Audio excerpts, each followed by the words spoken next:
राधे राधे, जय श्री कृष्ण।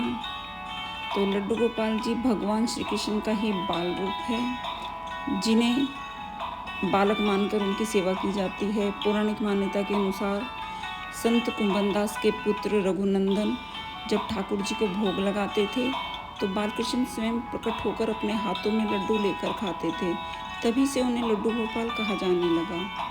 भक्ति परंपरा के अनुसार जब महान कवि कुंभनदास ने भगवान कृष्ण के बाल स्वरूप ठाकुर जी के दर्शन किए तो उनके प्रेम में वे लीन हो गए। एक दिन जब कुंभनदास किसी कार्य से बाहर गए तो उन्होंने अपने सबसे छोटे बेटे रघुनंदन को ठाकुर जी के भोग लगाने की जिम्मेदारी दे दी।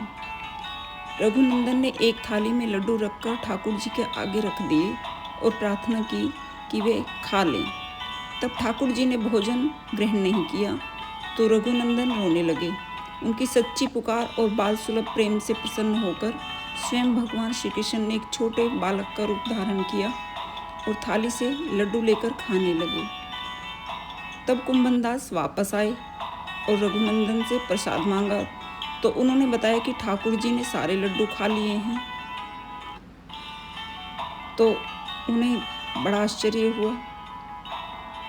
तो समय के साथ बालकृष्ण के इस लीलाधारी स्वरूप को घर घर में पूजा जाने लगा। हिंदू धर्म में लड्डू गोपाल को केवल मूर्ति नहीं बल्कि परिवार का एक सबसे छोटे स्वरूप के रूप में माना जाता है। भक्त प्रतिदिन उन्हें स्नान कराते हैं, नए वस्त्र पहनाते हैं और दिन में कई बार मक्खन, मिश्री और विभिन्न पकवानों के भोग लगाते हैं। ऐसी मान्यता है कि उनकी सच्चे मन से की गई सेवा से घर में सुख, शांति, समृद्धि आती है और आपका जो एक भगवान से लगाव है, जो एक रिश्ता है, वो भी ज़्यादा मजबूत हो जाता है। तो जो भी इन्हें घर पे लेके आते हैं वो पूरी श्रद्धा से, पूरे मन लगाकर उनकी भक्ति करते हैं।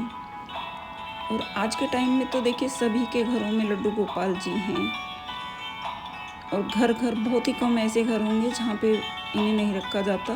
बाकी सभी घरों में लड्डू गोपाल जी को रखा जाता है, उन्हें पूजा जाता है, उन्हें नहलाया जाता है, भोग लगाया जाता है, उनकी सेवा की जाती है। सबके अपने अलग अलग तरीके हैं उनकी सेवा के। कोई सिर्फ दूध से भोग लगाता है 4 टाइम, कोई जो भी घर में बनता है उसी का भोग लगाता है।